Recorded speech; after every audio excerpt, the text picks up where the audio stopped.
আসসালামু আলাইকুম সবাইকে। ধরুন জুম মিটিংয়ে আমি আছি। ধরুন আমি একজন হোস্ট সেই ক্ষেত্রে আমি জুম মিটিংয়ে একটি অংশ শেয়ার করে দেখাচ্ছি। একটি ফোল্ডারই ধরুন স্ক্রিন শেয়ার করছি বা মূল স্ক্রিনটি শেয়ার করছি। তখন যেখানেই যাই না কেন সেটি শো করবে। শেয়ারে ক্লিক করে দিলাম।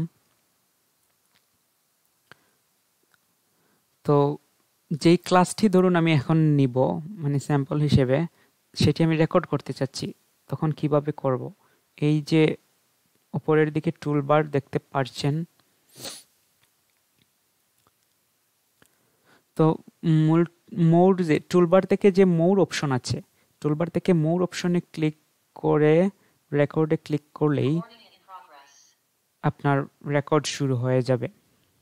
আবারও দেখিয়ে দিচ্ছি।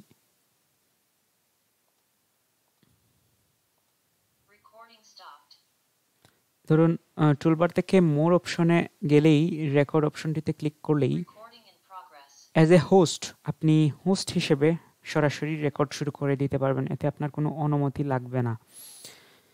আর হোস্ট ছাড়াও আপনি রেকর্ড করতে পারবেন উইথ পারমিশন, হোস্টের পারমিশন নিয়ে।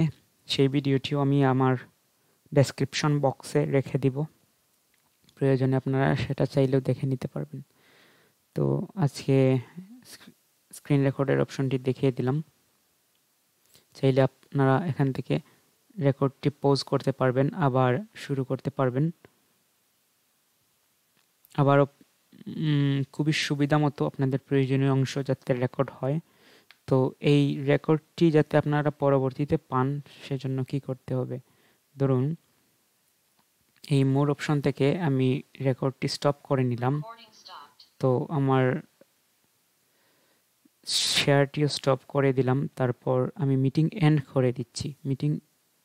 মিটিং ফর অল এখানে ক্লিক করলেই দেখতে পারবেন যে আপনার রেকর্ডেড ভিডিওটি স্বয়ংক্রিয়ভাবে কমপ্লিট হয়ে যাচ্ছে।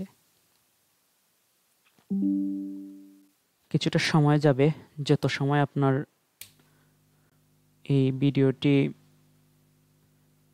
ঠিকঠাকভাবে শেষ হতে প্রয়োজন ঠিক ততটুকু সময় দিবেন, কারণ আমি প্রয়োজনীয় সব জিনিসটি দেখিয়ে দিচ্ছি রেকর্ডের সাথে কিভাবে আপনি ফাইলটিও পেয়ে যাবেন। যত বড় ভিডিও হবে বা যত বড় ক্লাস ততটুকু সময় দিবে। তারপর দেখুন আপনার ঠিক যেই অংশে জুম অ্যাপটি ইনস্টল করা যেই পাথ দেয়া ছিল, ডিফল্ট পাথে ভিডিওগুলি রেকর্ড হতে থাকবে। আপনি যতদিন পর্যন্ত রেকর্ড করে যাবেন এই ফাইলের মধ্যেই অটোমেটিক পেয়ে যাবেন। তারপর চাইলে আপনি রিনেম করে নিতে পারবেন ইচ্ছে মতো, যাতে আপনার চিনতে সমস্যা না হয়। তো আজকের জন্য এতটুকুই। ধন্যবাদ, ভালো থাকবেন। আসসালামু আলাইকুম।